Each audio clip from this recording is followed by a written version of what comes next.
What's up, YouTube? Capital G here. Today I want to talk about the wind up hand drop deck, and that was an excellent name by Dragon Duelist Girl, unless she didn't make that name, whatever. But I'm probably going to link her video below because I thought it was very good, very informative. The one problem is she's using OCG cards, and that makes the deck a little different and a lot more consistent. We don't have access to those cards, so they're not relevant in the least.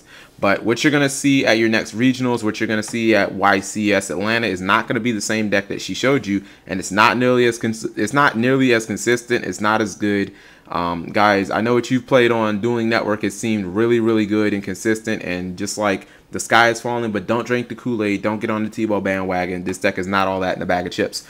The deck is comprised of the main 6 windups, which are 3 copies of Rat, 3 copies of Hunter. Those are the cards that let you loop Zemmighty like a mofo. You know, Zemmighty being the card that lets you special summon windups from your deck, Rat being the card that lets you special summon windups from the graveyard, and Hunter being what ties the loop all together, letting you pop off windups from the field to pop off cards from your opponent's hand. Other cards you're going to want to run in this deck are level 3s like Marauding Captain and Tour Guide from the Underworld, ones that get other level 3s on the board ASAP, because essentially you want to get 3 level 3s as quick as possible. There's your loop, there's your bread and butter. You're going to also run things like Gillosaurus, TG Werewolf, Birdman, Spell Striker. Those are cards that special summon themselves so that when you have that Tour Guide and you have that Marauding, you have that last level 3 so that you can really get rolling. You can get your loop going. The loop is very easy to explain. Essentially, when you have 3 level 3s on the field, you're going to exceed 2 of them to get Zemmighty. Zemmighty's going to get Hunter out of your deck. You're going to pop your Zemmighty with Hunter, and then you're going to use that last level 3 and Hunter to exceed into another Zemmighty. That other Zemmighty is going to pop off. It's going to pop off the Hunter that's attached to it to get a Rat from your deck. Rat is going to get Hunter back. That's going to exceed into another Zemmighty. You can pretty much see where I'm going with this. You're going to ultimately end up popping 3 cards from your opponent's hand, which is, I mean, quite frankly, it's devastating. That's half of their first hand. So, I mean, it's pretty much smooth sailing. Now, this isn't the OCG where you can pop off their entire hand, but, you know, for the most part, that's still pretty good. The basic spells you're going to want to use in this deck are pretty simple. They're all, for the most part, just deck thinning and draw power, stuff like Upstart Goblin, monster slots.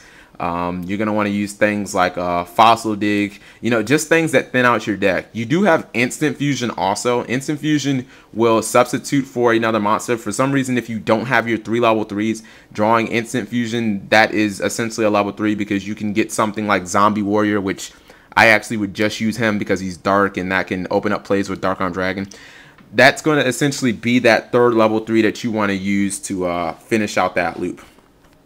Some of the major issues that I have with this deck are the counters to it, and I'm talking about commonly played counters, just completely will wreck your day. If your opponent summons or if your opponent activates Max C when you activate your first Zemmighty, you're pretty much done. Because any competent plant, rabbit, or TG player is pretty much going to be able, you're going to pretty much have to stop in your tracks what you're doing. Otherwise, you're not going to be able to pop enough cards out of their hand to mitigate them drawing a bunch of cards off your constant special summoning with Zemmighty and Rat and stuff like that. So you pretty much have to stop what you're doing and hope that you can live. Chances are you're not going to live because they're going to set up their defenses, they're going to set their monsters, they're going to kill yours, and, you know, you're pretty much dead in the water.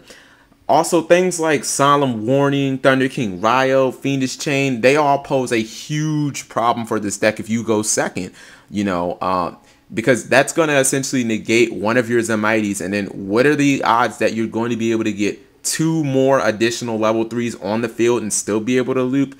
In addition, the fact that we don't have a Digusto, so you're not going to be able to do the infinite loop. It just... It's a serious problem. If one of those cards hits the field, you might as well just, you know, scoop it up. This is also one of the only one-trick pony decks that I've ever seen that completely can lose to like 1 or 2 cards. I'm not even talking about completely obscure cards. I'm talking about things like Skill Drain. I mean, yeah, I've seen decks that run Heavy Storm and Mystical Space Typhoon even, but if I flip up Skill Drain, I mean, you're really going to have that 1 Heavy Storm out of your 40 cards. You're pretty much done. If I have a King Tiger on the field, well, correct me if I'm wrong, but it kills every single monster in your entire deck and you'll never be able to exceed. So you pretty much auto lose unless you draw like the one Book of Moon or the one Dark Hole you have in your deck. To talk about Dp-Ygo, he's the main reason why this deck isn't going to be that good in my opinion. First off, the card's probably going to get banned. It's probably going to be the first XC that gets banned, maybe over Leviair, because Dp-Ygo is a little too good. But the card probably won't be coming out for something like a year. That's what lets you Infinite Loop, because you can send your Zemites back to your deck.